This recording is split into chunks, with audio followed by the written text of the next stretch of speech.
Kiyevdan katta yurish Ukraina Rostovdagi portni bombardimon qildi. Barchani yer bilan yakson qilamiz. Putin. Qozog'iston Eron uranini qabul qilishi mumkin.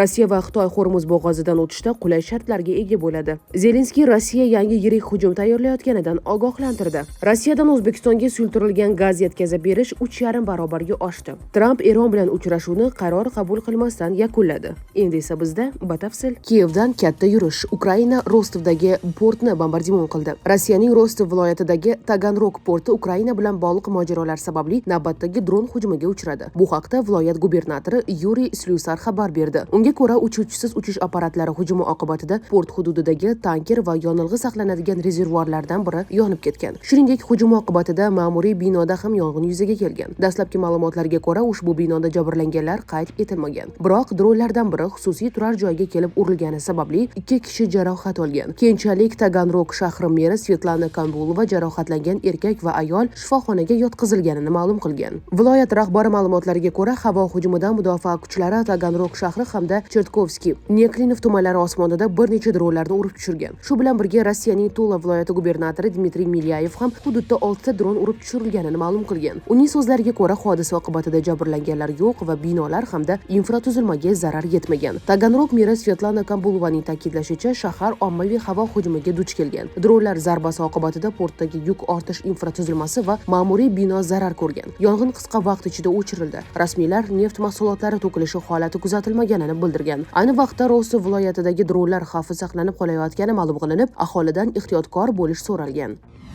Barchani yer bilan yakson qilamiz. Putin. Rossiya prezidenti Vladimir Putin Boltiqbo'yi davlatlarining Kaliningrad viloyatiga oid bayonotlariga munosabat bildirdi. Bu haqda 30-may kuni Qozog'istonga tashrifi yakunlari bo'yicha o'tkazilgan matbuot anjumanida gapirdi. Bundan avval Litva tashqi ishlar vaziri Kęstutis Budrys NATOga a'zo Boltiq davlatlarida Kaliningrad viloyatidagi Rossiya havo mudofaa bazalarini yer bilan yakson qilish imkonini beruvchi vositalar mavjudligini aytgandi. Putinning ta'kidlashicha, Rossiya ham bunday harakatga urinish qilgan har qanday tomonga javob qaytarish uchun yetarli imkoniyatlarga ega. Rossiya Federatsiyasida bunday qilishga uringanlarning barchasini yer bilan yakson qilish uchun barcha vositalar mavjud degan Putin. Uning so'zlariga ko'ra, Rossiyaga bevosita harbiy tahdid qiladigan har qanday hudud mamlakat uchun qonuniy nishon hisoblanadi.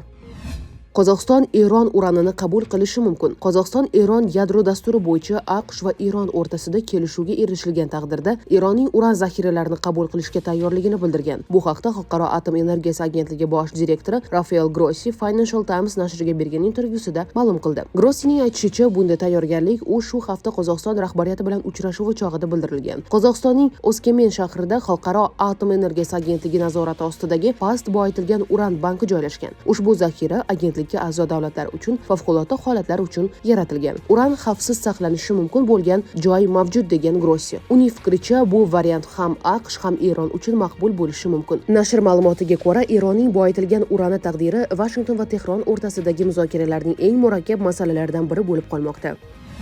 Rossiya va Xitoy Hormuz bo'g'ozidan o'tishda qulay shartlarga ega bo'ladi. Rossiya va Xitoy Hormuz bo'g'ozidan o'tish uchun qulay sharoitlarga ega bo'ladi, deydi Eron parlamentining Milliy xavfsizlik va tashqi siyosat qo'mitasi rahbari Ibrohim Aziziy RIA Novostiga bergan intervyusida. Biz uchun strategik muhim bo'lgan davlatlar, jumladan Xitoy va Rossiya, Hormuz bo'g'ozi bilan bog'liq masalalarda maxsus munosabat va qulay sharoitlardan foydalanishda davom etadi, deydi u. Agentlik manbasi Moskva ham, Pekin ham har doim Tehronni qo'llab-quvvatlaganini va u bilan hamkorlik qilganini, eng qiyin davrlarda ham yaqin bo'lganini ta'kidladi. Shuningdek, Aziziyning qo'shimcha qilishicha, Hormuz bo'g'ozi orqali yuk tashish va tranzitni tashkil qilishda ikkala mamlakat ham alohida e'tiborga ega bo'ladi. Parlament a'zosi bu savdo kemalari va tankerlarga ham tegishli ekanligini tushuntirdi. Hormuz bo'g'ozi biz uchun alohida geosiyosiy ahamiyatga ega. U bizning hududiy suvlarimiz va geografiyamizning bir qismidir. Shuning uchun Eron bu borada zarur deb hisoblangan har qanday qarorni qabul qilishi huquqiga ega. Hech kim bu huquqni shubha ostiga qo'ya olmaydi, deb xulosa qildi qo'mita rahbari.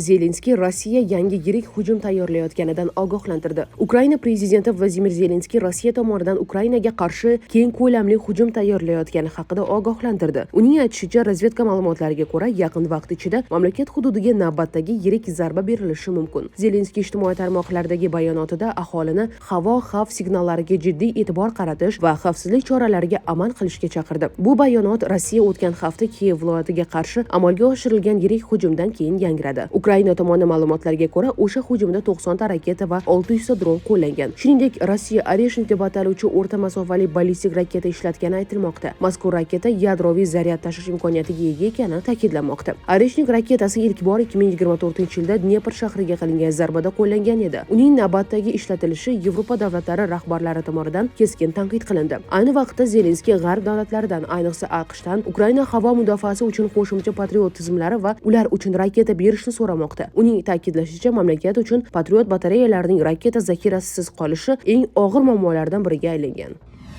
Rossiyadan O'zbekistonga suyultirilgan gaz yetkazib berish 3,5 baravarga oshdi. Joriy yilning dastlabki 4 oyida Rossiya Markaziy Osiyo mamlakatlariga 537 ming tonna suyultirilgan gaz eksport qildi. Shundan 231 ming tonnasi O'zbekiston hissasiga to'g'ri keladi. Bu o'tgan yilning mos davriga nisbatan 3,5 barobarga ko'p. 2026-yil yanvar-aprel oylarida Rossiyaning umumiy suyultirilgan gaz eksporti 27% ga o'sib, 1,43 million tonnaga yetdi deya xabar berdi Kommersant nashri Kept Consulting kompaniyasi ma'lumotlariga tayanib. Qayd etilishicha, umumiy eksportning 537 ming tonnasi Markaziy Osiyo mamlakatlari hissasiga to'g'ri kelib, bu yo'nalishda o'sish 71% ni tashkil etgan. Xususan, 2026-yilning 4 oyida O'zbekistonga Rossiyadan 231 ming tonna propan va butan import qilingan. Bu o'tgan yilning shu davriga nisbatan 3,5 baravarga ko'p. Shuningdek, Rossiyadan Xitoyga suyultirilgan gaz yetkazib berish 498 ming tonnagacha ko'paygan va 2025-yilning mos davriga nisbatan 2,5 baravarga oshgan. Bu yaqin sharqdagi vaziyatning keskinlashuvi tufayli dengiz orqali yetkazib berishning qisqarishi fonida narxlarning oshishi bilan bog'lanmoqda. O'zbekiston Statistika qo'mitasi ma'lumotlariga ko'ra, 2026-yilning yanvar-aprel oylarida 508 million dollarlik tabiiy yoki sun'iy gaz sotib olingan. Bu o'tgan yilgi ko'rsatkichdan 53% ga ko'p.